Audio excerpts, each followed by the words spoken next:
He's coming up all onto the sidewalk and all that, but by that time we had already made it inside the divot, or is what I thought. Until once we get inside the divot and the car passes, I turn around to like look who's all in here because it was supposed to be 3 of us. I turn around to look who's all in here, and I don't see my friend. And I just start screaming and yelling, and I'm like, nah, where are you?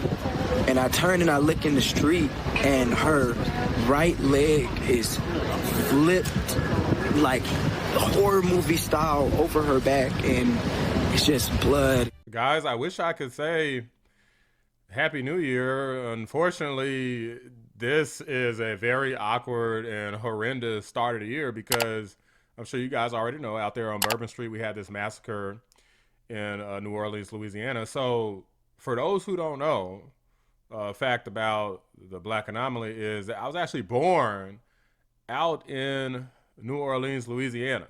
Now, in terms of all the details about that, I moved away basically when I was a young child, still a baby. But effectively, I'm from there, have a lot of roots there. I like the Saints as a team, or at least I used to. And majority of my family is still there. So everybody's good for anybody who cares about that. But Bourbon Street is something I'm very familiar with. Been plenty of times, haven't in a while, but it's something I'm very familiar with. And just thinking about like the last time I'm there, just imagining if somebody had done something horrific like this is really crazy and scary if I'm keeping it a buck. It's sad that this occurred, and now we have a situation where, you know, it's always a sucky thing about terrorists is now people are always going to wonder, like, should I go out for that event that I want to go to at that popular place with a lot of people, or is some nut job going to show up with a gun, with a bomb? Are they going to run people? You never know what's going to happen. Like, you saw the guy at the beginning, and I've seen pictures and videos. I'm not going to show some of those because they're completely traumatizing. So I'm gonna hold that for myself. Obviously, if anybody wants to see, you can look that up separately. But Sleepy Joe, he did come on and he talked about this. He kind of slurred his way through everything he was trying to say. I'm gonna go ahead and react to this with you guys. Let's get into it. The FBI is leading the investigation to determine what happened, why it happened, whether there was any continuing threat to public safety. Here's what we know so far. The FBI has reported to me the killer was an American citizen, born in Texas. He served in the United States Army on active duty for many years. He also served in the Army Reserve. It reminds me of the people who executed the 9/11 attack. You guys remember that? Like these are some straight up sleeper cells, guys. Until a few years ago. The FBI also reported to me that mere hours before the attack, he posted videos on social media indicating that he was inspired by ISIS, expressing a desire to kill. The ISIS flag was found in his vehicle, which he rented to conduct this attack. Possible explosives were found in the vehicle as well, and more explosives were found nearby. The situation is very fluid, and the investigation has a preliminary stage. And the fact is that right now, excuse me. Oh boy, Joe's having a glitch. There you go. I'm guessing the teleprompter. The law enforcement and intelligence community are continuing to look for any connections, associations, or co-conspirators. So for those who don't know, they said that it's believed that there is at least 4 other people. 4. And they have not found them. We're just hearing now from the Associated Press that investigators have reviewed video of 3 men and a woman placing possible explosives around this area. Tracy, this is brand new into our newsroom. Video of 3 men and 1 woman placing items, and it seems as though they are connected to the suspect. That's a big problem. We have nothing additional to report at this time. The investigation is continuing to be active, and no one should jump to conclusions. I've directed my Attorney General, the FBI Director, the Secretary of Homeland Security, the head of the National Counterterrorism Center, and the intelligence community to work on this intensively until we have a full and complete information. And once we have that information, I will share that information as soon as we can confirm it. Additionally, we're tracking the explosion of a cyber truck outside the Trump Hotel in Las Vegas. Can't forget about that. Law enforcement and the intelligence community are investigating this as well, including whether there's any possible connection with the attack in New Orleans. Thus far, there's nothing to report on that score at this time. Guys, there's no way in hell that I don't buy that there were separate terrorists, because it's believed that both the terrorist attacks, there's no way that separate terror cells that are unrelated just both happen to decide to execute terror attacks involving explosives in vehicles on the same day. I just don't buy it. And also, one of the Cybertruck was outside of the Trump Tower in Vegas. It didn't work out too well for the guy, but we'll talk about that a little more in a moment.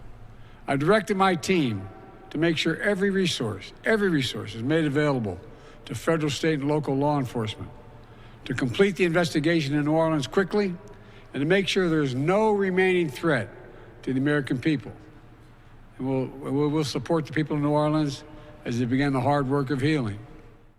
Sleepy Joe's incoherence aside, this whole thing is a giant travesty and does kind of sour the New Year mood.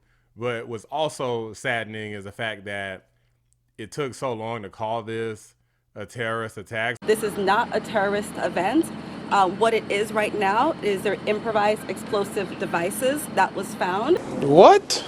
A few moments later. Good morning. First of all, we do know that the city of New Orleans was impacted by a terrorist attack. It's all still under investigation. So you got 2 different things going on. You got this whole situation on Bourbon Street, people getting ran over, shot at, and then you got Cybertruck exploding, and they don't want to call either one of those things terror attacks originally. Copy.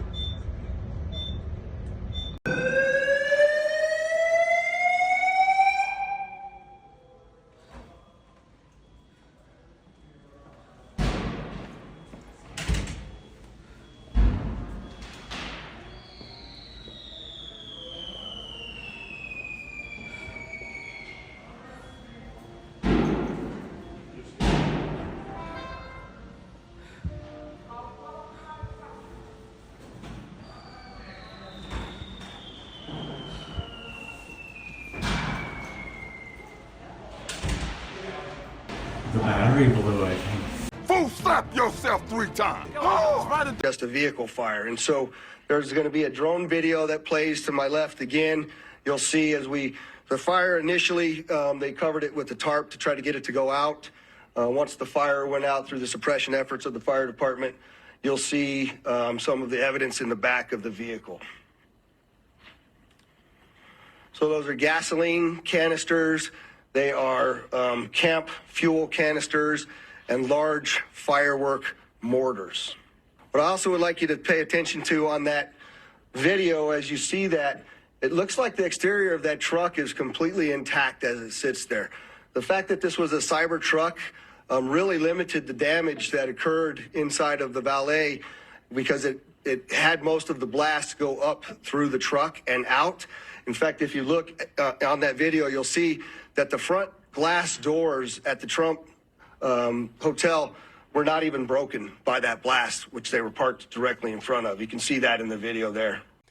But the people who went to the Capitol on J6, they want to call them domestic terrorists. What I can tell you is, having worked for the FBI and having left the FBI, they gave full resources to January 6th capital violence offenders, misdemeanors, and treated them with the highest level and full force of the federal government.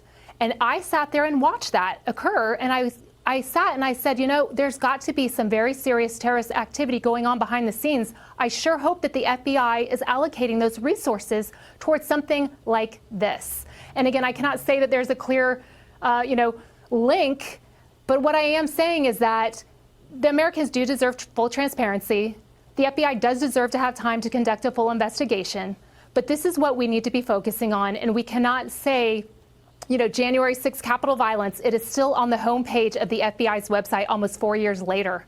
And I sure hope that this was not on the FBI's radar, because if so, there will be some serious questions that have to be answered, because I can tell you how many resources they have dedicated towards other misdemeanor offenses when something like this was in the works. Even at some point called people at PTA meetings domestic terrorists. Tulsi Gabbard was added to the terror watch list at one point. My own government has placed me on a secret terror watch list, targeting me as a potential domestic terror threat. Why? Political retaliation.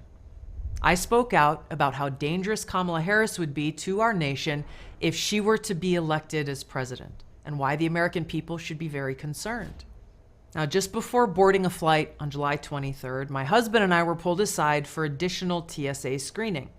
Our electronics were swabbed for traces of explosives, and when we landed, my husband was pulled aside for another round of additional screening.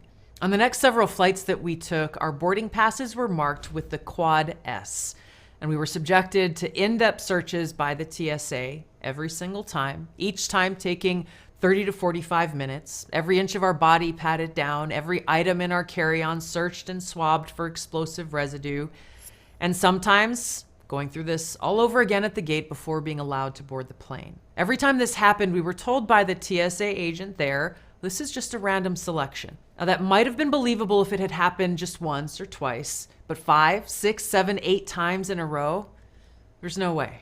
Which literally queued her up, it teed her off, and springboarded her into joining the MAGA movement. And it is because of my love for our country, and specifically because of the leadership that President Trump has brought to transform the Republican Party and bring it back to the party of the people and the party of peace, that I'm proud to stand here with you today, President Trump, and announce that I'm joining the Republican Party. Hopefully these woke weirdos do their damn job so we can figure out what actually is going on here, because I feel like, I get it's a short period of time, a lot of things happening fast, but I honestly feel like we really haven't got that many answers. Look, the FBI is not going to be able to answer those questions, okay? They will eventually, I promise you, okay? Once the FBI has a chance to investigate all this, along working with state police, working with Homeland Security, working with the city of New Orleans, they're going to tell you what happened. I can promise you that, or I'm going to raise fresh hell. But right now, they're in the process of trying to catch the other bad guys. And I want to give them the benefit of the doubt for a while. Look, again, let me reiterate both Special Agent Duncan and Senator Kennedy. There's a lot of, I get that y'all want to know minute details. What we don't want to do is impede this investigation or spend any time talking about things that don't get us closer to hunting these folks down and securing the city. And so at a particular point in time, we will release as much information as we can. But at this time, in relation to the investigation, I would ask y'all to refrain from those. I mean, you guys let me know, is there something I'm missing? Because I've been trying to monitor this thing all freaking day, and the majority of what I've seen that's known is in this video. So I can't find any additional information, especially about who was in the Cybertruck. Definitely expect some additional information as we get more on this, guys. But in the meantime, I hope you're all still managing to have a happy New Year. Stay safe out there. I will talk to y'all soon. Drop a like on the video. Subscribe to the channel if you're new. I appreciate y'all watching the Black Anomaly Rising channel. Yeah, we're tired of being resilient, but this is the way the world is. We did not create this, but this is the way the world is. People want to, extremists want to send a message in a horrible way, and you know, this is the way the world is. That doesn't mean we're going to give in to them, and we are going to fight back with everything we have.